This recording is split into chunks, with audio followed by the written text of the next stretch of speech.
The Atari Network is a fan channel and is not affiliated with Atari. The Atari logo and name is copyrights of their respective owners.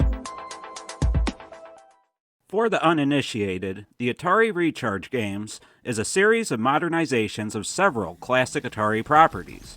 You can find updates and reimaginings of such classics as Yars Recharged, Centipede, and even more obscure titles like Caverns of Mars. You really can't go wrong with any of them either. Lots of love has been given to some of the titles in the series, but I haven't heard anybody talk about others, and as I said before, they're pretty much all really good. That's why I want to talk about 3 Atari Recharged games that have been outshined by the other releases in the series, but are still very much worth checking out. Now mind you, I'm not saying these titles are obscure or forgotten, just that they got overlooked in favor of Yars Recharged, Gravitar Recharged, or even Berzerk Recharged.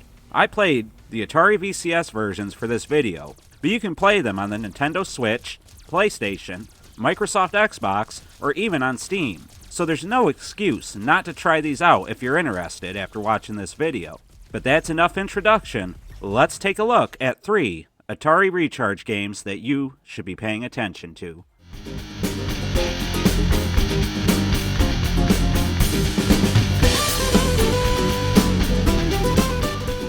The first game I want to discuss is Missile Command Recharged, and that's because there's 2 versions. The one I'm going to discuss is the paid version, but feel free to try the free version on the Atari VCS 800. The full paid version feels very much like Missile Command, so at first you might be wondering if they only changed the graphics and called it a day. But it won't take long to realize that there's much more to this one than meets the eye.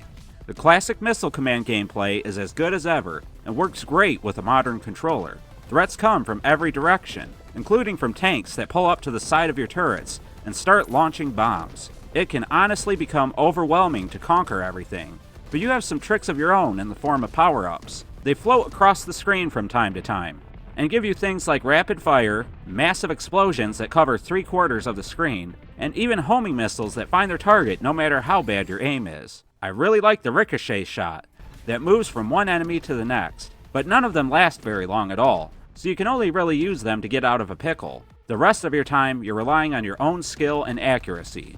You also have upgrades that improve your chances on the next go-around, and you spend the points you've earned to get them. This allows your turrets to reload faster, allows you to rebuild the destroyed turrets quicker, or allows your reticle to move faster, among other things. All this makes for a game that is much more in-depth and addictive than even the original was, and that says a lot. The gameplay is rock solid, and the city background and neon foreground graphics make for a very unique style. If you haven't given Missile Command Recharged a chance yet, then I think you should.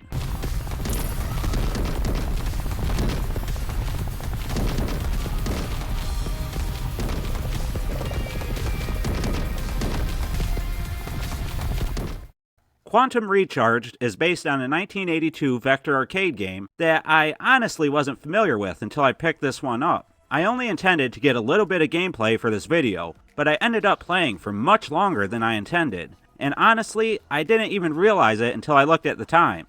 That's how you know a game is good, when you can spend a long time playing it and it feels like no time has passed at all. Quantum is brilliant in its simplicity, and it reminds me of Kicks in more ways than one. You play as a little ship that leaves a trail behind you as you move. If you connect the trail before it fades away, then you make a white hole, and any enemies that touch it are automatically destroyed.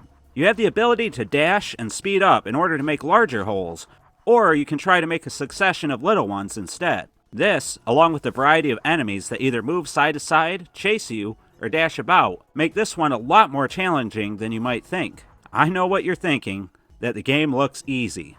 It's not. It's incredibly challenging, especially for such a simple idea. You also have the power-ups and mission modes that the Recharged series is known for, but I find them less necessary in this game than the others. The core components are so solid that it could have foregone the gimmicks, and I'd still recommend it as a hidden gem in the series. But the gimmicks are nice to have regardless. The graphics are simple, and really that's fine too. I think a lot of people chose to skip over Quantum Recharge, and you really did yourself a disservice if you did. You can correct that disservice now by picking this one up and finding out how much harder this game is to play than it looks.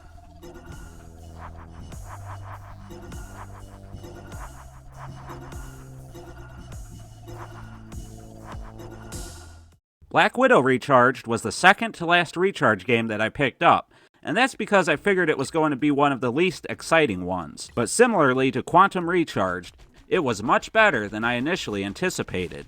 It's a single-screen, twin-stick shooter that ramps up in difficulty quickly, but it never feels like it's unfair or impossible. And that's the key here. It keeps drawing you back in for another game because deep down inside you know you could have made it further than you did. But it's an Atari arcade game through and through. Easy to pick up and learn, difficult to master. Because this is a twin-stick shooter, you're not going to be able to use my beloved classic controller, but in this case I really don't mind. Who wants to play a twin-stick shooter with one stick anyway? But Black Widow Recharged has some serious challenges in the arcade mode, and if you find that it's a bit too hard, or you're not making it very far, then give the missions a try.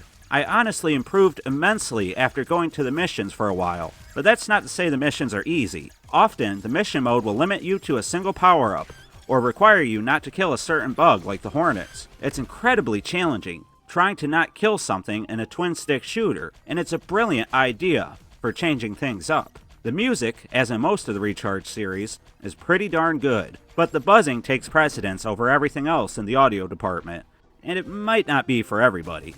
Even with that aside, I found Black Widow incredibly addictive, and much more engaging than I thought it would be. If you're getting tired of playing Yars Recharged or Gravitar Recharged, maybe pick this one up and see if you have what it takes to clean up your web.